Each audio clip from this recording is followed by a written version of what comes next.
Hello, bachcho. Let's read the question. The question says, choose the incorrect pair. A. Best material to study cell RBC of human membrane structure. B. Arrangement of lipids in a cell, bilayer membrane. C. Abundant lipids in a cell, phospholipid membrane. D. Cell membrane composition carbohydrates plus lipids. हमें इनमें से एक incorrect pair को choose करना है. Let's talk about the key concept first. इस question में हमारा की कॉन्सेप्ट है सेल मेम्ब्रेन.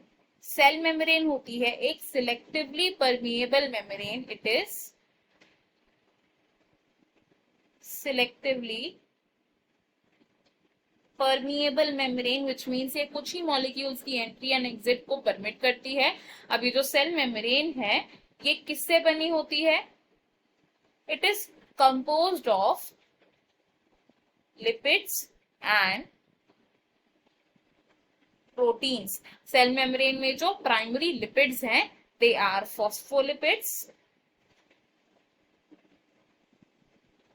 और प्रोटीन्स. दो तरीके के पाए जाते हैं एक सेल मेम्ब्रेन में which are the integral proteins and the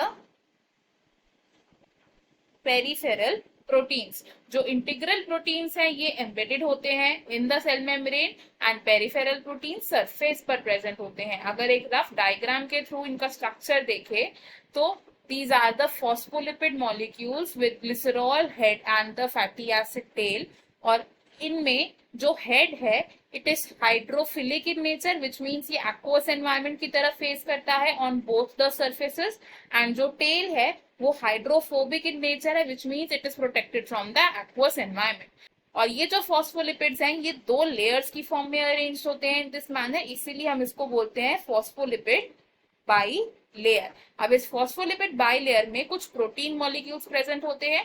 some protein molecules सिर्फ सरफेस पर ही अटैच होते हैं. These are called the peripheral proteins. Peripheral proteins के अलावा कुछ प्रोटीन्स ऐसे होते हैं जो पार्शियली या फुली एम्बेडेड होते हैं in the plasma membrane somewhat like this. And इस तरीके के प्रोटीन्स को हम बोलते हैं integral proteins. Proteins and lipids के अलावा एक और माइनर कंपोनेंट जो सेल मेम्ब्रेन में प्रेजेंट होता है इट इज शुगर यानी कि कार्बोहाइड्रेट. कार्बोहाइड्रेट की ओलिगोसैकेराइड चेन्स प्रेजेंट होती है. अगर कार्बोहाइड्रेट प्रोटीन के साथ अटैच्ड हो कुछ इस तरीके से तो इसे हम बोलते हैं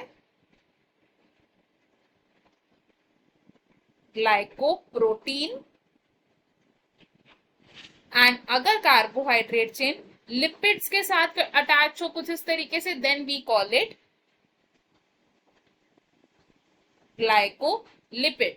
अब सेल मेम्ब्रेन का स्ट्रक्चर डिड्यूस कैसे हुआ था या हमने सेल मेम्ब्रेन का स्ट्रक्चर कैसे डिस्कवर किया? It was by the chemical studies on the membrane of human RBC. तो ह्यूमन रेड ब्लड सेल की मेम्ब्रेन को स्टडी करके हमें सेल